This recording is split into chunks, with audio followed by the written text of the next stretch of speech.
Kita tidak hanya membicarakan tentang jalur pendakian, tetapi apakah setiap pendaki bertanggung jawab atas semua tindakannya? Contoh kecil, mungkin sampah-sampah yang ditinggalkannya. Jangan sampai semua pendaki berpikir, nanti juga pasti ada yang mengutin. Bayangkan jikalau semua pendaki berpikir demikian, jalur pendakian dan tempat mendirikan tenda pasti menjadi tidak nyaman. Yuk, jangan hanya mengenali negeri, tapi juga sayangi bumi.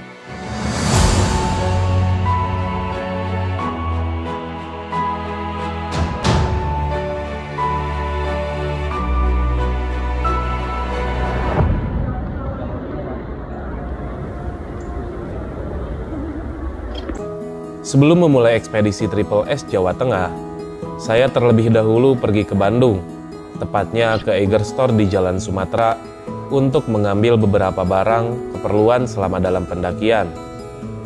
Bagi kalian yang masih kekurangan alat untuk mendaki, bisa nih datang ke sini.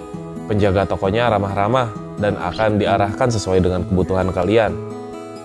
Mumpung lagi di Bandung, saya pun menemui teman saya terlebih dahulu yang ada di Jatinangor dan bermaksud untuk meminjam action cam-nya agar video ini bisa lebih bervariasi. Saya pun menginap terlebih dahulu dan rencana berangkat menuju ke Tasik waktu subuh. Tetapi rencana tetap jadi rencana. Tetap saja saya bangun kesiangan.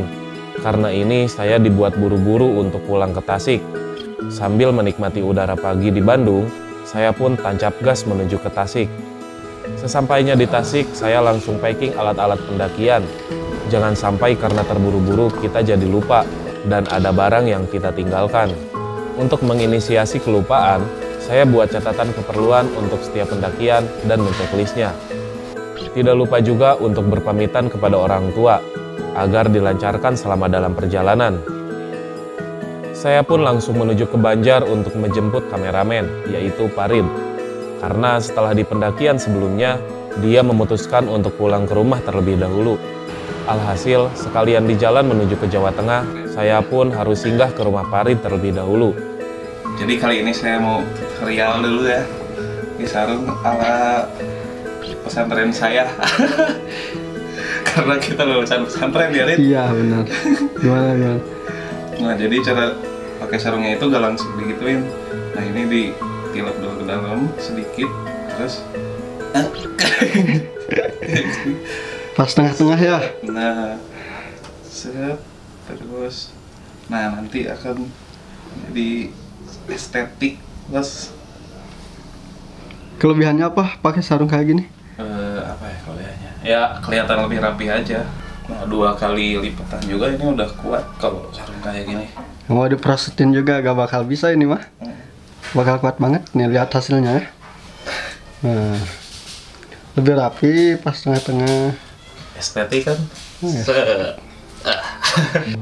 Tapi ada untungnya saya kesini, jadi bisa makan gratis dan minta membungkus beberapa nasi untuk makan malam nanti ketika di base camp. Karena selalu ada cara orang yang tidak punya uang untuk berhemat. Contohnya saya memanfaatkan sumber daya dan kesempatan yang ada. Sebelum memulai perjalanan di sore hari, kami pun packing ulang dan membagi beban ke masing-masing carrier agar beban sama rata. Setelah beres packing, kami pun berpamitan terlebih dahulu kepada ibunya Farid. Belum juga keluar dari Jawa Barat, ternyata motor saya bermasalah. Tidak tahu apa masalahnya, kami pun memilih berhenti terlebih dahulu. Kayaknya udah mantap lagi. Ayo gas. Enggak. Memang aneh motornya, kadang-kadang suka susah untuk digas. Tapi sekarang normal kembali. Tidak jauh dari tempat kami berhenti, kami mulai memasuki wilayah Jawa Tengah. Sambil menikmati sore hari, ternyata di jalan kami masih menjumpai iring-iringan hari kemerdekaan. Lumayan jauh kami berkendara, pinggang dan bokong kami mulai terasa pegal. Saya pun mencari pom.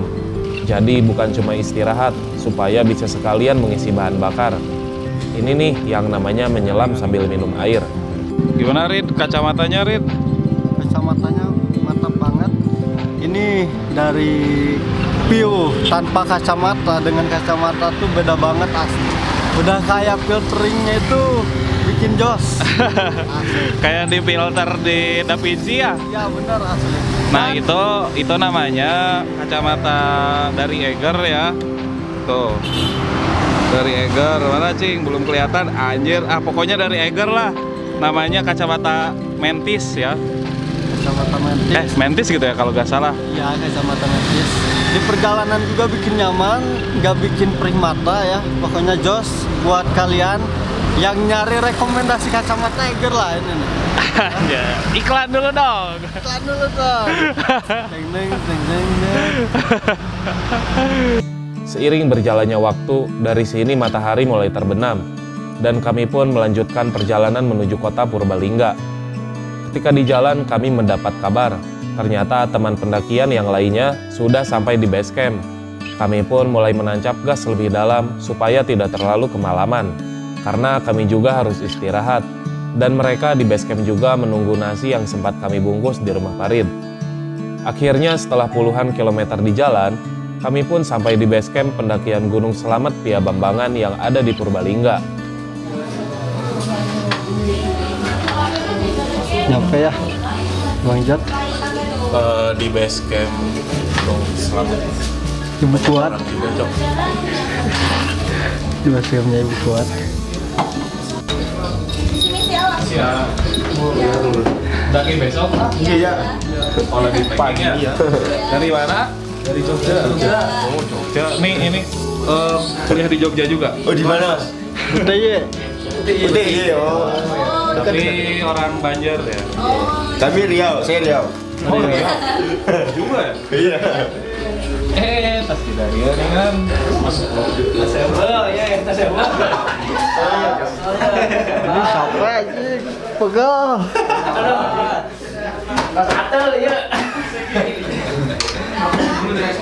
Iya, terus juga dari ini. Alhamdulillah. Hiji deui mana itu? Oh, di grup ada ya. Ayo terus. Ya, tuh Saliman jeung aing. Jeung urang. Kita baru nyampe di base camp Selamet Pia Bambangan ya. Besok kita mau mulai mendaki jam 8:30. Kita bertemu kawan-kawan yang lain ya. Mana? Ini ada siapa? Kenalin dong dirinya siapa? Ainun. Bang Dinan, Dinan biasa dipanggil. Bang Inon, Siapa? Awildan, Wildan biasa dipanggil. Bang Jack.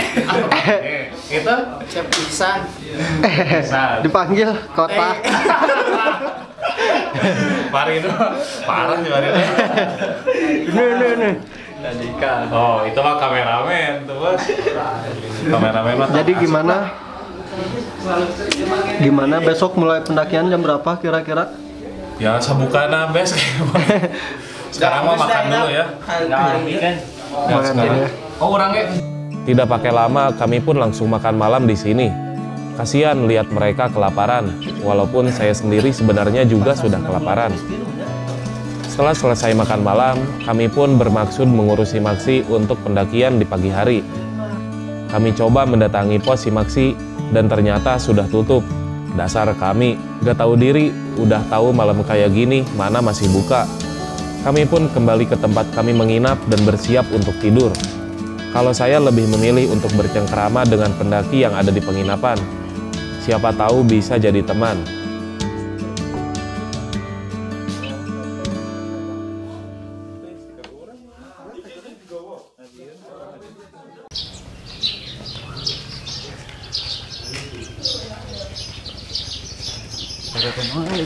Jadi ini mau kemana?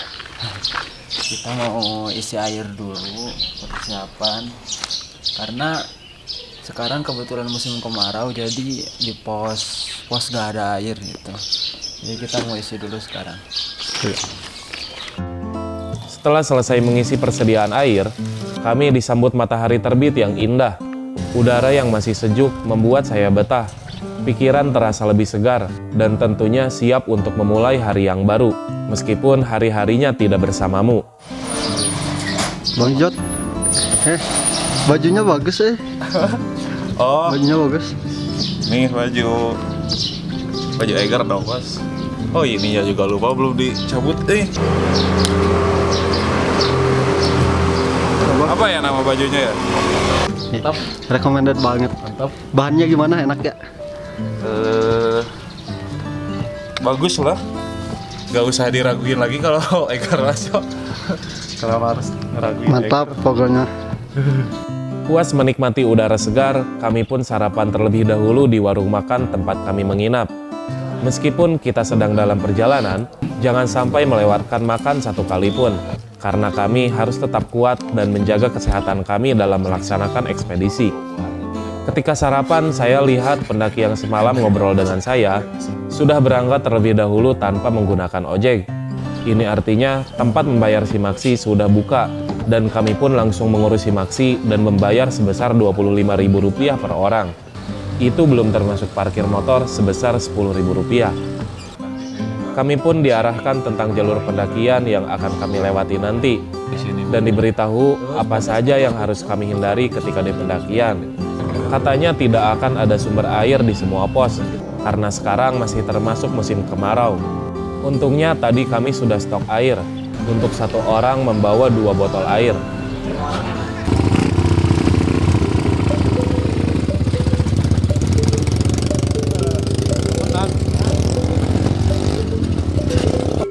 Memulai perjalanan, kami lebih memilih menaiki ojek menuju pos 1 Bayangan. Selain menghemat tenaga, tentu seperti kata-kata biasa yang saya ucapkan, membantu perekonomian warga sekitar juga. Mungkin terdengar seperti beralasan, tetapi memang iya. Untuk sampai di pos 1 Bayangan, kami hanya membayar sebesar Rp30.000 per orang. Tadi di base camp. Kali ini kita akan mendaki Gunung Selamat, Triple S pertama di Jawa Tengah. Saya pilih gunung tertinggi dulu di Jawa Tengah sebelum ke Sindoro dan Sumbing. Kali ini saya ditemani Dinan, chefnya, ada Wildan dan Ihsan juga ya. Porter. Ada Koki, ada Porter, ada anak manja. Ini anak manja ini. Anak manja. Komplit. Paling kecil karirnya juga, Cok. Ya, ada baiknya sebelum naik gunung kita notice dulu beberapa hal, terutama masalah sampah ya, puntung rokok, sampah sekecil apapun kita bawa pulang kembali, dan kita pergi untuk pulang ya, bukan pergi untuk diam di sana ya. Jadi kita berdoa terlebih dahulu, berdoa sesuai kepercayaan masing-masing. Dimulai berdoa selesai ya. Kita tos dulu ya. Gunung Selamat, pergi untuk pulang. Estimasi perjalanan tanpa ojek ke pos 1 Bayangan bisa sampai 1 jam kalau kita lebih memilih untuk berjalan. Dan dari pos Bayangan menuju ke pos 1 butuh waktu setengah jam katanya. Jalan di sini masih terbilang landai karena motor juga masih bisa lewat di jalur ini. Kita sekarang udah nyampe di pos 1. Ya, estimasi tadi kita berangkat jam 8 pas, nyampe sini jam 8.15. Ini terhitung cepat. Biasanya kalau perkiraan estimasi itu setengah jam dari pos Bayangan sampai pos 1 ini. Tapi kita bisa menempuhnya dalam waktu 15 menit. Kita istirahat dulu. Di pos 1 kami kembali bertemu dengan pendaki yang tadinya duluan dan sempat kami susul menggunakan ojek. Tidak menyia-nyiakan kesempatan, saya pun promosi akun sosial media saya terlebih dahulu. Penjaga warung di sini juga sangat ramah kepada para pendaki. Pak Ali. Kami pun melanjutkan kembali pendakian kami menuju pos 2. Dari sini kami akan mulai melewati tanjakan-tanjakan dan vegetasi yang mulai berbeda. Sesekali pijakan kami juga hanya berupa akar. Tanjakan sebenarnya tidak membuat kami pegal, hanya saja napas terasa lebih pengap. Kayaknya belum masuk perempat jalan ya, kan? Ya, Tapi gue ngapkil. baru pos 1 sudah. Waduh. Napas magnum. Paru-paru magnum. Ya. Bagi yang belum kenal ya, ini namanya Ihsan. Ya. Ihsan Dari mana, Kotak. San? Dari Bandung. Asal dari Bandung. Kuliah juga di Kuliah di Bandung. jurusan Komunikasi penyiaran Islam. Anjay. KPI di Mas. KPI di Mas. KPI harga mati. Setelah selesai sebat dulu, kami pun melanjutkan pendakian kami. Di sini saya menemui burung jalak yang sedang main-main di jalur pendakian. Dan ada bapak pedagang di pos 2 sedang menuju ke warungnya. Tapi tidak lama setelah itu kami kehilangan bapaknya. Heran juga jalannya cepat banget. Kami pun berusaha mengejarnya sampai di pos 2.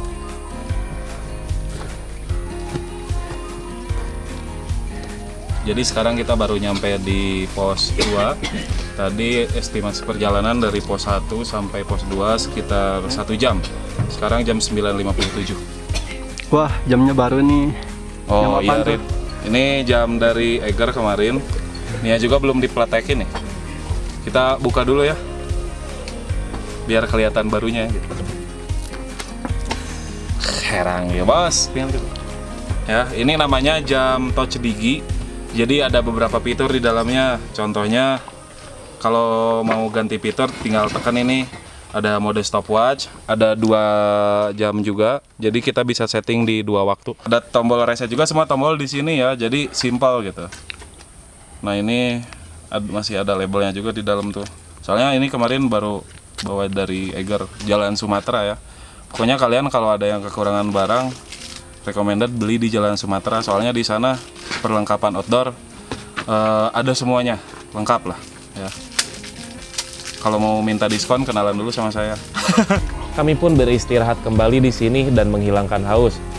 Juga menikmati alam di sini. Kami juga disusul pendaki lain yang berasal dari Tanah Sunda, yaitu Limbangan, salah satu kecamatan di Kabupaten Garut. Perkenalkan, nama saya Hendy Jargam, pakai jet double M. Saya dari Garut. Penyewaan. Ya, ini branding dari brand Badak Outdoor ya. Iya, mantap. Buat akang-akang yang dari Tasik, khususnya para kru dari tim literasi Belantara. Limbang heula pokoknya mah di Limbangan. Siap. Yogennya ya satim. Sami.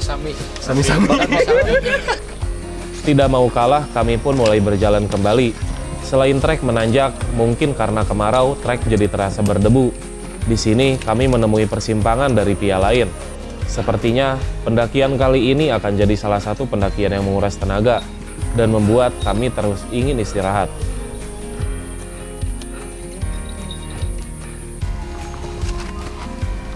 Kenapa pendaki identik dengan coklat ya? Karena coklat manis. Nyambung atau jawab tuh? Nah, jawabannya. Oh, nanti jawabannya. Karena coklat itu mengandung energi naon. Menambah energi atau Penambah. Ada manipulasi seperti. Karena coklat manis. Kayaknya untuk mengalihkan fokus. Iya. Kalau lagi di jalan. Jadi kita fokus ngemil. Gak terlalu capek. Yuk coba. Mari kita coba. Dirasa jalur akan semakin berdebu, saya pun memakai masker supaya debu tidak langsung masuk ke dalam hidung. Bahaya juga jika kita terlalu banyak menghirup debu. Bisa-bisa kita terkena sesak napas. Kita nyampe di pos 3. Estimasi tadi berangkat jam 10.40 ya. Sekarang jam 11.27. Berarti gak nyampe 1 jam kita bisa sampai di sini. Padahal di map, di kertas itu tertulisnya 2-3 jam. Mungkin itu gara-gara jalur treknya nanjak kayak gini. Tapi kita bisa melewatinya lebih cepat. Di pos 3 kami kembali beristirahat dan sekedar bercengkrama dengan teman pendakian yang lainnya. Soalnya mendaki itu bukan hanya tentang fisik dan mental yang kuat, tapi teman yang satu frekuensi juga itu penting. Ternyata pendaki dari Limbangan kembali menyusul kami, dan di sini saya penasaran dengan carrier yang mereka bawa. Carrier Candy tag Eiger apa ini teh? Wonderlust Wonderlust ya? Berapa liter sih? 60 60 up 70 ya? Bisa dipakai daypack juga kan atasnya kan? kan lebih tinggi 10. Oh enggak ini mah. Kita coba angkat carrier. Kulkas. Bupet. Nah, yang saya tidak lupa. Hampa grid. aja. Wah ya mas Gampang tuh. siap orang kayak mah bisa lah.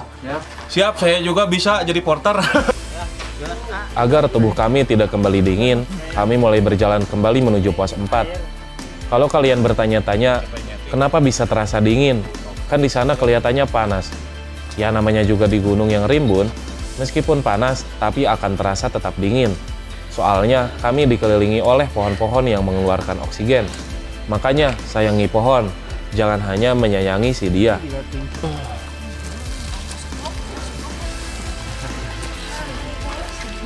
Turun nak. Iya, belum. Yang bukan camping di pos 3 ya? Bukan. Ada tenda soalnya tadi di bawah. Masih ada orang emang di atas, Mas? Banyak, Mas. Puncak tuh. Oh, Isi. nggak ada ya? Ada, Mas. Oh, enggak. Coba. Kalian kita lagi sih. 5 menit lagi. Iya.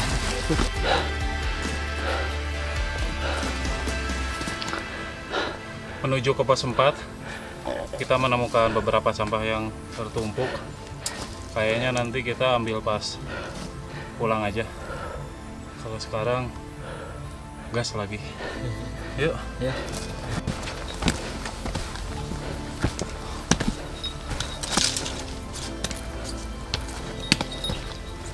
Sekarang kita udah nyampe di pos 4. Di pos 4 ini gak ada shelter ya, gak ada tempat buat berteduh. Jadi cuman terbuka aja kayak gini. Kayaknya gak cocok juga dijadiin pos tuh ini tuh. Tapi ya udah kebijakan dari pihak base campnya ini dijadiin pos.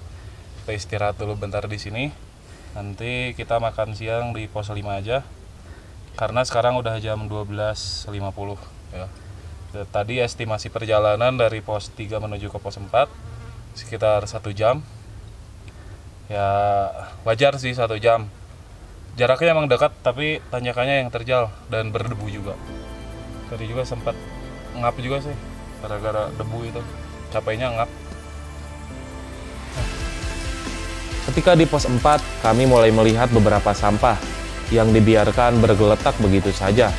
Dan saya pun mencoba untuk memungutnya, mengumpulkannya di satu tempat untuk nanti dibawa turun. Di perjalanan menuju ke pos 5, baterai kamera mulai habis. Saya harus mulai isi ulang baterainya. Untung saya bawa powerbank. Kalau lupa, nanti videonya hanya sampai di sini. Sambil mengisi ulang baterai di dalam carrier, kami melanjutkan kembali pendakian. Sesekali juga bertemu dengan pendaki lain yang sedang turun dan tidak lupa untuk terus promosi. Kami juga mengejar waktu untuk makan siang di pos 5, karena sekarang sudah melewati batas jam makan siang. Takutnya badan jadi ngedrop. Makan juga jadi salah satu perhatian yang penting untuk para pendaki. Karena kalau sakit atau pingsan, nanti kasihan pendaki lain. Bukannya sampai di puncak, malah ngurusin pendaki yang sok kuat. Full ngebul. Kita baru nyampe di pos 5. Tadi dari pos 4. Estimasi 30 menit naik ke pos 5. Ya lumayan berdebu juga. Kayaknya semuanya berdebu sih. Ketika makan siang, saya dibuat terlena dengan tempat mendirikan tenda di pos 5 dan ingin mendirikan tenda di sini saja. Tapi sayang, waktu juga masih siang. Jadi kami lebih memilih untuk mendirikan tenda di pos 7 saja. Gimana Bang J? Alhamdulillah pendakian hari ini Belum atuh. Jadi gini, ketika kita ke gunung itu jangan meninggalkan apapun selain kenangan dan jangan mengambil apapun. Salah jadi. Di perjalanan menuju pos 6, saya dibuat tersadar kenapa orang-orang lebih memilih untuk mendirikan tenda di pos 5. Mungkin karena trek yang akan dilewati mulai menyempit dan dihimpit oleh tanah. Memang cocoknya trek seperti ini hanya untuk summit dan tidak membawa beban lebih berupa carrier karena bisa sesekali tersangkut di antara dinding tanah. Jadi seolah-olah orang terakhir ya nyanyi.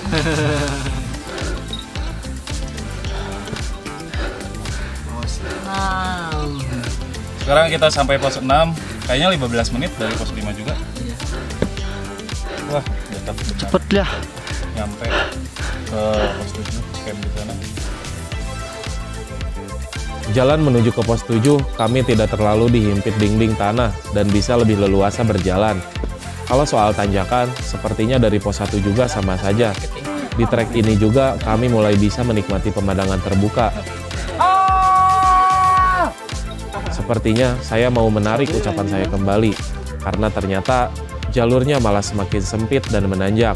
Sudah terasa seperti di dalam gua, tapi untuk saya seru juga. Nah, kita sampai di pos 6 Sang Samyang Candid ya. Jam 4 kurang 10 menit, estimasi tadi 50 menit dari bawah. Dari pos 5, 40 menit. Cepat kan? Kita nge-camp di sini dulu. Masak-masak. Nanti besok summit. Sesampainya di pos 7, kami langsung mendirikan tenda karena hawa di sini benar-benar dingin dan lumayan berkabut. Mungkin karena ini faktor posisi jalur pendakian membelakangi matahari terbenam. Jadi tidak ada sunset di sini dan hanya ada sunrise.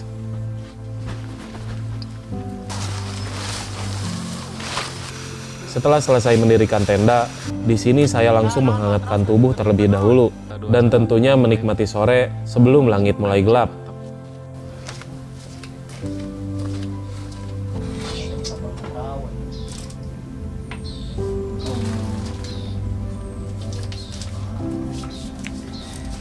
Baik teman-teman, kita sekarang akan melaksanakan sholat asar dulu.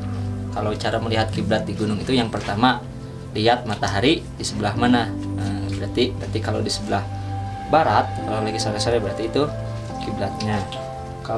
Kalau zaman sekarang, kalau bawa HP ya tinggal lihat di HP ada arah kiblat. Kita ke sana kiblatnya. Terima kasih. Setelah maghrib, saya lebih memilih untuk tidur dan membiarkan Dinan si koki gunung untuk beraksi. Jadi rencana untuk malam ini kita mau masak perkedel sama soto. Nah ini ada bahan-bahannya. Ini untuk bahan perkedel, kentang yang sudah direbus tadi di base camp. Kemudian ada telur, bawang putih instan, roiko, kemudian lada. Ketika saya sedang mengedit video ini dan lihat-lihat video mereka ketika masak, saya benar-benar kagum dengan keahlian memasak mereka. Apa saya harus selalu bawa mereka dalam pendakian supaya jadi terasa dimanjakan. Bangun tidur, tahu-tahu makan dan idam sudah siap santap. Makan malam dulu, bangun tidur, enak, pol. Sama apa makannya?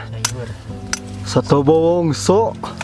Gak tahu nih anjir, keren masaknya Makannya soto bowongso ini asli anjir, sama perkedel. bervariasi Kita spill ya. Cok. Wih, salah ketep ini. Mantap. Asli anjing keren gitu. Jago mana masak nan Selama ada chef. Biasa dadakan, resep Inon. Ini mah kudu mawa si Dina, aing ka mana? Salam lestari, salam literasi. Ihsan di sini mengabarkan dari alam bumi pertiwi. Asik.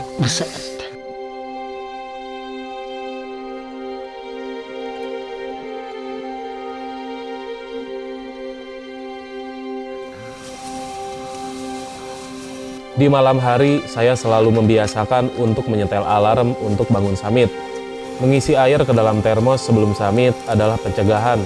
Takutnya terjadi hal yang tak diinginkan. Kali ini kita akan perjalanan summit mulai dari jam 4.27. Sebenarnya ini telat, harusnya jam 4 udah berangkat. Tapi gak apa-apa, karena kita bukan mengejar sunrise. Kalau puncak gak bakal kemana-mana, jadi santai aja. Kalau ada yang kenapa-napa di jalan, kedinginan, atau capek, mending bilang ya. Air ada di Wildan sama di Parit ya, aman. Ada air hangat juga, takutnya ada terjadi hal yang tidak diinginkan. Ada baiknya kita berdoa terlebih dahulu. Berdoa dimulai. Berdoa selesai. Bentar, ini bervariasi gini ini ya. Ada sarung tangan apa ini? Paskibra. Ini sarung tangan kulit. Oh iya benar, sarung tangan puncak. Sarung tangan motor. Yuk, gas. Gunung selamat. Pergi untuk pulang. Gas. Dingin yang menyerang tidak jadi halangan untuk kami terus berjalan menuju puncak tertinggi di Jawa Tengah. Pos 8 pun terlewati begitu saja dan perlahan menuju batas vegetasi.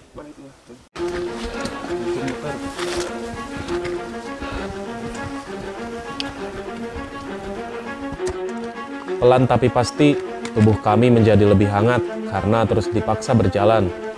Kami pun sampai di pos 9 yang merupakan batas vegetasi. Dan dari sini kami harus lebih hati-hati karena mulai dari sini kalau terjadi yang tidak-tidak sudah tidak berlaku asuransi. Semua yang terjadi ditanggung pribadi.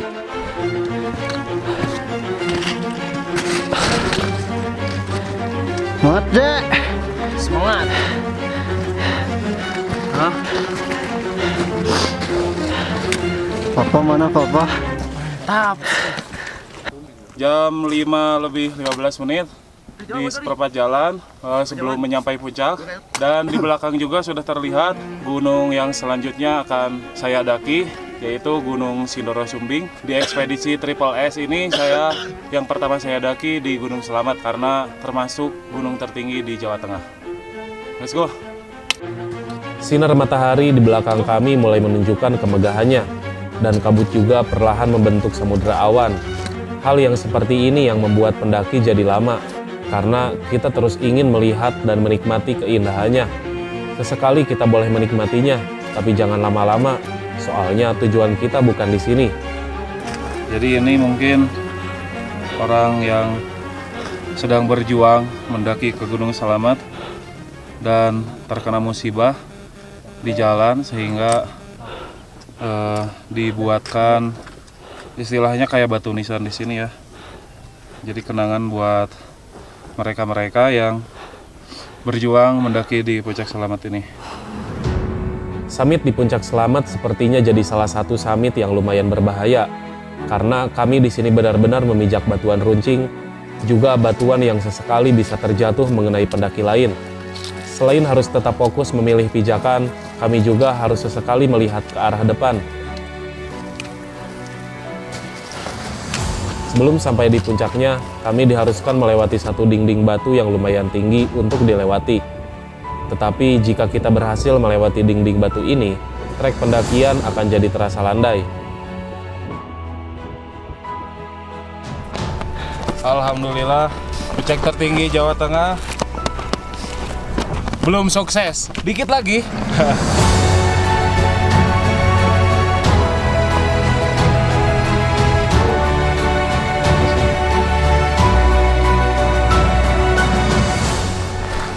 Top 3.428 mdpl, puncak Gunung Selamat Triple S pertama di Jawa Tengah. Sukses! Dengan gagah, saya pun membawa bendera Indonesia untuk berkibar di gunung tertinggi di Jawa Tengah. Berkibarnya bendera Indonesia di sini menunjukkan kalau kita adalah manusia merdeka. Bukan cuma fisik yang merdeka, tetapi termasuk hati dan pikiran juga harus merdeka. Misi Triple S pertama Jawa Tengah belum selesai di sini. Kita harus menurunkan sampah-sampah yang berserakan di jalur pendakian. Ingat, untuk bumi, untuk nanti. Mulai dari sini sampai batas vegetasi, saya tidak akan menambahkan musik dan bernarasi, agar kalian bisa menikmati sensasi turunan terjal dan hanya menikmati obrolan yang terjadi di dalam video. Acik. Jagoan. Ayo tak bisa. Masukin lah ikan atas ya. Cepatnya. Lah.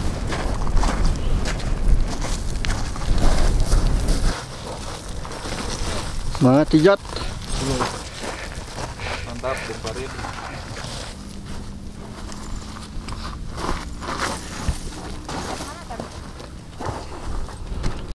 Gimana kata-kata hari ini? Kata-kata. Tidak ada kata-kata hari ini. Ada. Apa? Jangan percaya sama 5 menit. Siapa yang bilang 5 menit? 15 menit, 5 menit, 2 menit.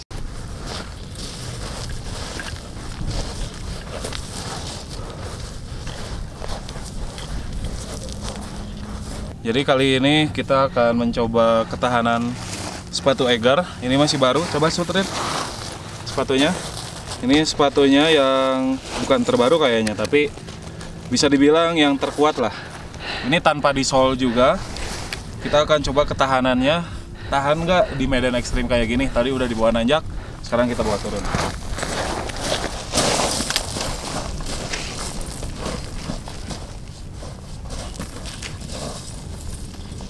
Ekstrim. Wah, anjing. Ekstrim bener, Cok.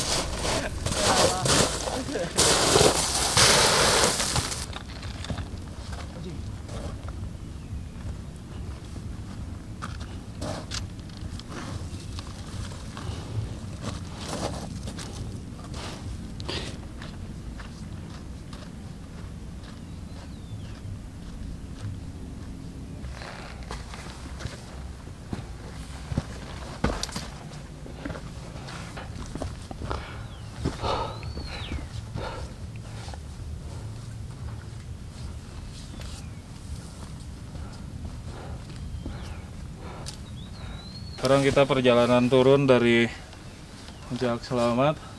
Udah sampai di pos 8. 8 ya? Ya, Samyang Jampang. Samyang Jampang. Kang itu banyak. Ya, siap.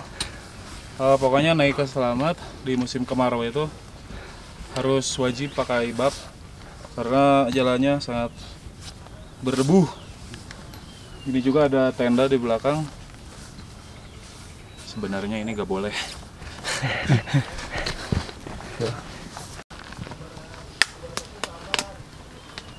Ngebul.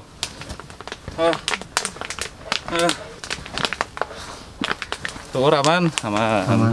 Tur aman, nak. Coba ketrok heula tur, ketrok heula.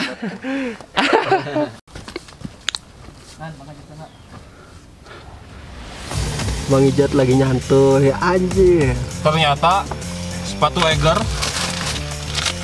ini dipakai ekstrim, cocok. Cocok ya? Tadi batunya itu cos Tajam. Batunya tuh tajam-tajam tuh pas nanjak tuh. Wah, asli. Tapi ini tanpa di-sol loh, tanpa di-sol dulu. Tapi kuat. Mantap. Emang harga tidak membodohi. Semakin mahal semakin bagus ya. Semakin mahal, kualitas pun mantap juga. Sebelum membongkar tenda, di sini Dinan si Koki Gunung dan kawan-kawannya mulai kembali beraksi. Makan siang untuk kita setelah summit rencana mau mie endog sama dengan soto yang malam diangetin. Mantap, spaghetti ala-ala ya. Spaghetti ala-ala mie dog. Mie anjing. Spaghetti anjing. Tadi buka. Setelah makan siang dan tenaga kami kembali pulih, di sini kami mulai membongkar tenda dan membereskan barang-barang untuk dibawa pulang. Masa mau ditinggalkan di sini? Yang ada nanti jadi sampah. Di waktu ini matahari terasa terik dan begitu menyengat dan membuat kami harus bertahan dari panasnya. Tidak lupa juga kami memungut sampah kami dan sampah orang lain di pos 7. Karena di pos 7 ini termasuk salah satu pos yang kotor dan sampah-sampah berserakan di mana-mana. Mungkin tidak akan bersih sepenuhnya, tetapi setidaknya mengurangi sampah yang ada. Jam 12.10 kita akan mulai menuruni pos 7 menuju ke base camp, dan ada beberapa sampah yang akan kita ambil juga di tengah jalan yang kemarin kita sempat kumpulin juga. Dan ini beberapa sampah yang terkumpul di pos 7. Mantap, ayo let's go. Ya. Karena sampah bukan hanya di sini, ketika di jalur pendakian kami tetap menjumpai sampah tak bertuan dan terus memungutnya sampai kami tiba di pos 5. Salah satu titik sampah berserakan terbanyak yang ada di jalur pendakian ini. Kesadaran ini tidak hanya saya pikirkan sendiri dan berbagi energi positif kepada pendaki yang lainnya untuk bisa ikut memungut sampah-sampah yang ada di pos 5 dan memenuhi trash bag-nya. Saya yakin setiap trash bag pendaki tidak akan terisi sepenuhnya. Apa salahnya kita penuhi dengan sampah yang lain? Di sini para pendaki harus mulai sadar dengan sampah. Jangan sampai semua pendaki berpikir, nanti juga pasti ada yang mungutin. Bayangkan, jikalau semua pendaki berpikir demikian, jalur pendakian dan tempat mendirikan tenda pasti menjadi tidak nyaman. Yuk, jangan hanya mengenali negeri, tapi juga sayangi bumi. Semangat muda, salam belantara.